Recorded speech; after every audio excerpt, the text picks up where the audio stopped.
കൺമണി ത്വാഹ പിറവി വിശേഷം മഴവില്ലണിഞ്ഞു മക്ക പ്രദേശം മുത്തായ നൂറിൻ ഭൗമ പ്രവേശം സല്ലല്ലാഹു അലൈഹി വസല്ലം സല്ലല്ലാഹു അലൈഹി വസല്ലം സല്ലല്ലാഹു അലൈഹി വസല്ലം സല്ലല്ലാഹു അലൈഹി വസല്ലം സ്വർഗം താഴെ ഇറങ്ങി ആകാശങ്ങളൊരുങ്ങി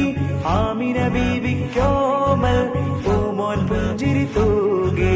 അസ്തമയാക്കം പോലെ തങ്കക്കവിളു തിളങ്ങി മുസ്തഫ യാസീൻ